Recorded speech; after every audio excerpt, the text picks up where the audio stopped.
जय हिंद, नमस्कार, स्वागत है आपका लाइव टाइम्स में। मैं हूं आपके साथ संजय यादव, मेरे साथ मेरे सहयोगी प्रेरणा है और आप देख रहे हैं लाइव 360 डिग्री। इस खास पेशकश में हम दिन की दो बड़ी खबरों को चुनते हैं, आपके सामने रखते हैं और अपने इस प्रोग्राम में खास मेहमानों के साथ चर्चा भी करते हैं।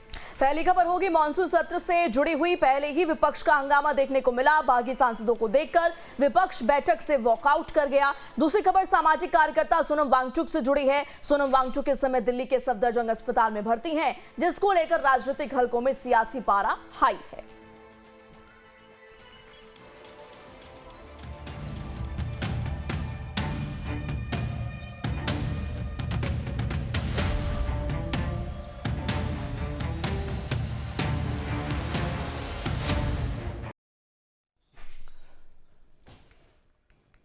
तो मॉनसून सत्र से पहले बुलाई गई सर्वदलीय बैठक लेकिन शुरुआत ही हंगामे के साथ हुई। विपक्षी दलों ने टीएमसी के बागी सांसदों को बैठक में बुलाने का विरोध किया। विपक्ष का कहना था कि जिन 20 सांसदों को अयोग्यता और मान्यता का मामला स्पीकर के पास लंबित है, उन्हें आधिकारिक बैठक में बुलाना संसदीय परंपरा के खिलाफ है। विरोध में विपक्ष ने पहले वॉकआउट किया, फिर बाद में बैठक में शामिल हुए।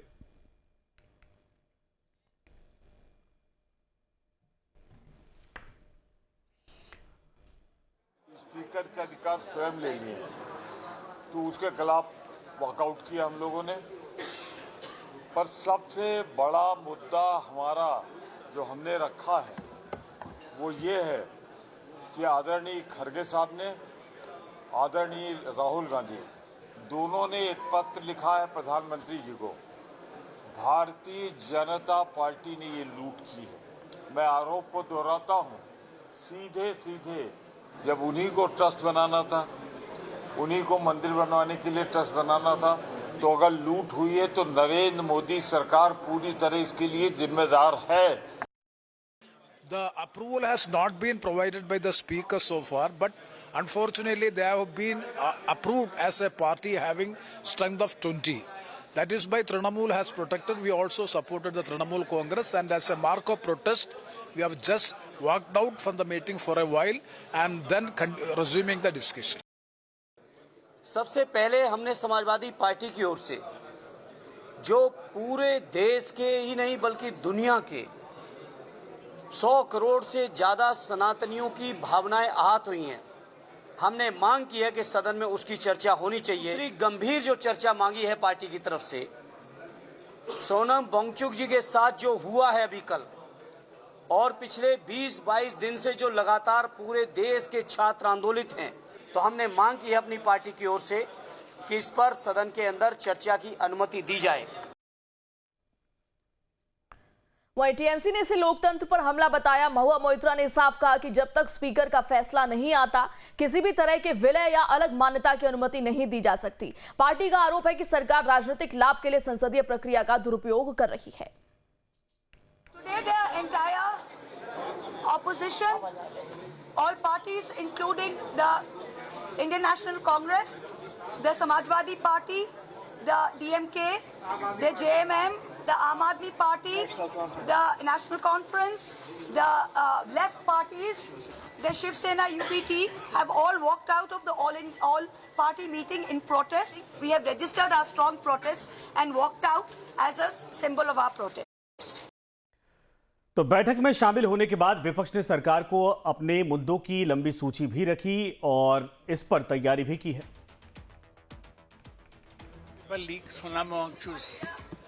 फर्स्ट राम मंदिर पे चोरी उठा, पेट्रोल इथानॉल का मिक्सिंग के लेकर प्रॉब्लम और rise in prices of petroleum products and other products.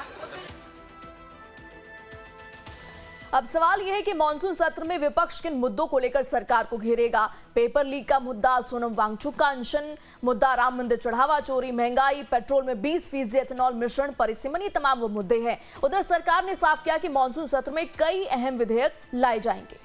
तो अध्यादेशों को कानून में बदलने की कोशिश की जाएगी। नए महत्वपूर्ण विधेयक पास करवाना, लंबित विधेयकों को पारित करवाना, बड़े संवैधानिक सुधारों पर रणनीति बनाना, कई इस वक्त तैयारियां दिख रही। और इतना ही नहीं, सर्वदलीय बैठक में विपक्ष से सहयोग की अपील भी की गई है। बहुत सा पॉलिटिकल पार्टी ने अपना पॉइंट को रखा है, हमने सुना है, नोट किया है, कई सुझाव आए, हमने सुझाव को नोट किया है। हम सिर्फ इतना ही ऑल पॉलिटिकल पार्टीज़ के नेताओं को आग्रह करता हूं कि उनके पॉइंट को हमने नोट किया है और इस संसद सत्र में जो बिल्स सरकार लेके आएंगे उसको सार्थक चर्चा के द्वारा सब सहयोग करें, अपना मत रखें।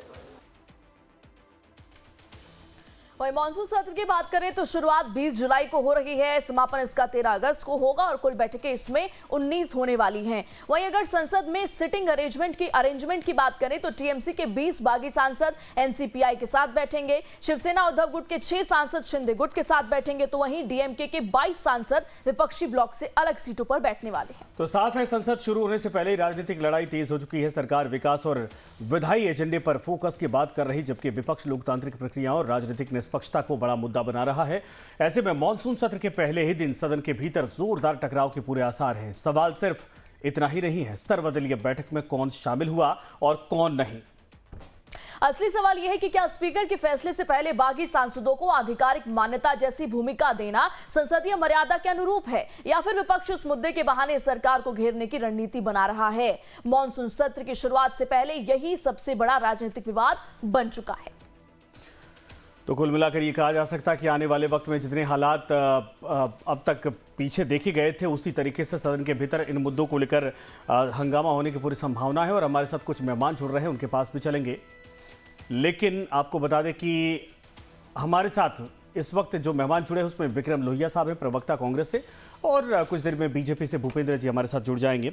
शुरुआत करते हैं, आप दोनों लोगों का स्वागत है। विक्रम जी, आपसे ही, क्या तैयारी आप लोगों की दिख रही है? चूंकि सरकार तो कई विधेयक को लेकर फुल प्रूफ प्लान की तैयारी कर रही है और आपके नेताओं ने यह भी कहा था, इवन आपके राष्ट्रीय अध्यक्ष ने, कि भाई अगर परिसीमन बिल भी लाना है तो उस पर चर्चा करिए, एक बार कम से कम कॉन्फ्रेंस पर लीजिए तो सही। लेकिन उस पर अभी कोई हाँ या ना की स्थिति नहीं है। लेकिन कई ऐसे विधेयक हैं जिसको लेकर मजबूत तैयारी के साथ सरकार समर्थन आप लोगों से भी उम्मीद कर रही है। क्या आप लोगों की प्लान होगी, पॉलिसी क्या है? देखिए, निश्चित तौर पे जब कांग्रेस पार्टी किसी भी बात को उठाती है, बड़ी मजबूती से उठाती है, सदन में रखने की बात होगी तो कांग्रेस पार्टी सदन में बड़ी मजबूती से अपनी जनता के पक्ष को रखेगी।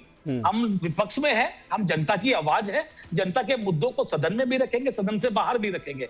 लेकिन हम चाहते हैं कि सरकार अगर सदन चलाना चाहती है, सरकार अगर चाहती है कि मुद्दों पे बात हो और समय खराब ना हो, तो सदन चले, शांतिपूर्वक चले, तो देश के प्रधानमंत्री को, इस सरकार को विपक्ष की बात को सुनना होगा, समझना होगा। विपक्ष की जो मुद्दे हैं, जो देश के मुद्दे हैं, विपक्ष जिन मुद्दों पे चर्चा चाहता है, सदन में शांतिपूर्वक चर्चा हो। ऐसे कई सारे मुद्दे हैं जिन पे सदन के अंदर सरकार को जवाब देना पड़ेगा। राम मंदिर का मुद्दा है, पेपर लीक का मुद्दा है, शिक्षा का मुद्दा है, पेपर लीक का मुद्दा है, सोनम वांगचुक साहब का मुद्दा है, E20 पेट्रोल का महंगाई का मुद्दा है, भ्रष्टाचार सबसे बड़ा मुद्दा है। जब प्रधानमंत्री जी कहते थे ना खाऊंगा ना खाने दूंगा की बात करते थे और कहते थे कि मैं समय से पहले समय को भाप लेता हूं, कोई भ्रष्टाचारी मेरे बगल में नहीं बैठ सकता, तो प्रधानमंत्री साहब को सदन में जवाब देना पड़ेगा कि राम मंदिर के अंदर इतना बड़ा उनकी नाक के नीचे कैसे घोटाला हो गया, किस प्रकार से चढ़ावा चोरी हो गया।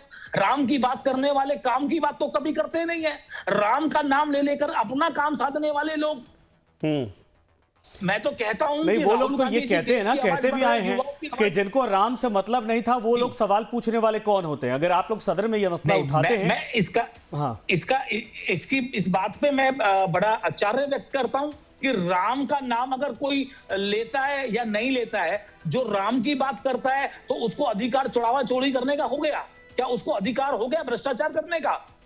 ये बड़ी अजीब बात हुई कि जो राम की बात कर रहा है, तो राम का नाम जप रहा है, तो वो भ्रष्टाचार कर सकता है? कमाल है। आपके चैनल पे बैठ करके अगर ऐसी बात होगी तो मुझे सुन के बड़ा दुख होगा। मैं पूछना चाहता हूं, नहीं, ये चैनल पे नहीं है, बीजेपी का तर्क है। और मुख्यमंत्री जी बार बार ये बोलते भी रहे, यूपी के मुख्यमंत्री, हालांकि केंद्रीय नेताओं की तरफ से ऐसा कोई रिएक्शन नहीं है ना, गृह मंत्री ने प्रधानमंत्री की तरफ से। और अब देखना ये आप लोग अगर प्रेशर डालते तो क्या जवाब आता है। ठीक है, आपके पास आएंगे। लेकिन एक चीज और है कि आप लोगों ने ये काउंटिंग तो करवा दी कि इतने सारे मुद्दे हैं, लेकिन परिसीमन पर आप लोगों के पास नंबर कहां है? सिर्फ विरोध के लिए विरोध किया जाएगा या फिर आप लोग तैयारी किस तरीके से कर रहे हैं? नहीं, आपसे मैं बड़ी अच्छी बात की आपने संजय भाई, बहुत शानदार बात की आपने कि सरकार के पास नंबर नहीं है, विपक्ष के पास नंबर है या नहीं है। क्या सरकार उस बिल को पास करा पाएगी? पिछली बार तो मुंह की खानी पड़ी थी। और रही बात एक बड़ी इंपॉर्टेंट, 240 सांसद भाजपा जिता के लाई थी अपने, आज इतने सांसद करने का कैसे वो ढोंग कर रही है? अगर आपकी सैलरी 50,000 रुपए है और आप लाख रुपए खर्च कर रहे हैं तो पूछा जाएगा ना कि 50,000 फालतू कहां से आ रहे हैं? इसका मतलब झोल है। तो 240 सांसद जिताने के बाद भारतीय जनता पार्टी 300 सांसद की बात करती है, तो इसका मतलब उसने सांसदों की खरीद फरोख्त की है, कहीं ना कहीं सांसदों को खरीदने के लिए भ्रष्टाचार किया है। तो ये बात तो भाजपा को क्लियर करनी चाहिए। प्रेरणा जी बैठी हैं, बड़ी सीनियर रिपोर्टर हैं, आप बताएं, पूछे सरकार से कि 240 सांसद आपके जीत करके आए थे, आप कैसे दूसरे सांसदों को अपने दल में कर रहे हैं? कैसे उनको डराया है, धमकाया जा रहा है या उनकी खरीद फरोख्त हो रही है? ये सरकार को क्लियर करना पड़ेगा, ये प्रधानमंत्री जी को सदन में बताना भी पड़ेगा। नहीं, ये तो भूपेंद्र जी आएंगे, अभी उनसे हम सवाल पूछेंगे। अच्छा, भूपेंद्र जी जुड़ भी गए हैं। प्रेरणा, बिल्कुल, हमारे साथ भूपेंद्र यादव मौजूद हैं, बीजेपी के प्रवक्ता हैं। भूपेंद्र यादव जी, आपका बहुत बहुत स्वागत लाइव टाइम्स पर। मॉनसून सत्र शुरू तो हो रहा है 20 से, लेकिन पहले ही काफी हंगामेदार हो चुका है। टीएमसी और तमाम विपक्ष ने आज एक साथ वॉकआउट कर दिया। उनका कहना यह है कि 20 बागी सांसदों को सर्वदलीय बैठक में बुलाया क्यों गया, जब स्पीकर की तरफ से उन्हें अभी तक मान्यता नहीं दी गई है? देखिए, बात ऐसा है प्रेरणा जी कि सभी को बुलाया जाएगा, ऐसा नहीं है कि वो संसद नहीं आएंगे, सभी के सभी आएंगे। और सभी सांसद महोदय हमारे जितने भी हैं, जिनका जो क्वेश्चन है वो सबकी जो है ना हमारी सरकार डिफाइन करेगी रे भाई। ये लोग जो है ना, मतलब लड़ाई लड़ने से पहले ही धराशायी हो जा रहे हैं। इन लोगों के विपक्षी के पास खास करके ये सारी चीजें जो है, असंतोष जो है, ये क्रिएट कर रहे हैं कि ऐसा नहीं होगा, ऐसा होगा। अरे भाई, संसद में आइए तो। आप संसद में जो ही आएंगे, हमारी सरकार आपका प्रत्येक सवाल का जवाब देने के लिए एकदम तैयार बैठी हुई है संजय यादव जी। नो डाउट, आदरणीय नरेंद्र मोदी जी की सरकार खास करके सभी बिंदुओं पर जवाब देने के लिए एकदम तैयार है, कमर कस के। किसी प्रकार की दिक्कत नहीं है। अब रही बात, तीन लोगों के पास, विपक्षी के पास तो कोई मुद्दा है नहीं। ये लोग इसी तरह से जो है ना, सदन चलने से पहले जो है ना, प्रश्न को ऐसा जो है ना जंजाल बनाते। नहीं, विक्रम जी देखिए सवाल भी पूछना चाह रहे हैं, लेकिन इसके पहले जो उनका सवाल था जरा मैं आपको बता दूं। वो कह रहे हैं कि आप लोगों के पास नंबर था नहीं, पिछली बार हार गए, इस बार नंबर बढ़वा लिया। लड़ाई से पहले आप दूसरे के योद्धाओं को तोड़ रहे हैं, ये तो लोकतांत्रिक व्यवस्था के खिलाफ हुआ, और आप लड़ाई की बात कर रहे हैं सदन में। अच्छा, ये बताइए कि और लोकतांत्रिक प्रक्रिया से आपका सारा योद्धा मेरे यहाँ आ गए? संजय भाई, आता हूं। संविधान में मैं इनकी बात से सहमत नहीं हूं, पता नहीं बोल क्या रहे हैं और मुद्दा क्या है और बोल क्या रहे हैं, मुझे समझ नहीं आ रहा है। मेरी बात सुनिए ना, आपको समझ में नहीं आएगा। आप बोल क्या रहे हैं, मेरे को तो ये समझ नहीं आ रहा बोल क्या रहे हैं आप कहना क्या चाह रहे हैं? विक्रम जी एक सेकंड आता हूं, एक बार सुन तो ले जो मुद्दा क्या चल रहा है, बोल क्या रहे हैं? आप मेरी बात तो सुनिए, पहले ही बोल रहे हैं। आप तो बोल रहे थे तो हम तो भाई नहीं थे। सुनिए, बात ऐसा है संजय जी कि जो भी ये कह रहे हैं कि हमारा सारा जो है ना विधायक तोड़ लिए, एमपी तोड़ लिए की बात कर रहे हैं, ये बताइए ना कि वो संवैधानिक तरीके से आए हैं कि नहीं आए हैं? क्या वो गलत तरीके से आए हैं? क्या संविधान में ऐसा नहीं? मैं संजय भाई इस बात को क्लियर कर देता हूँ। संजय भाई सुनिए ना, संजय जी, अरे आता हूँ। आप हड़बड़ी के दवाई काहे खाए हुए हैं? आप पूरे देश से गायब हो गए, कहाँ हैं आप? अरे इतना ये तुम्हारा घमंड, ये आपका घमंड और ये अहंकार, सुनिए, ये आपका घमंड और यही अहंकार टूटेगा।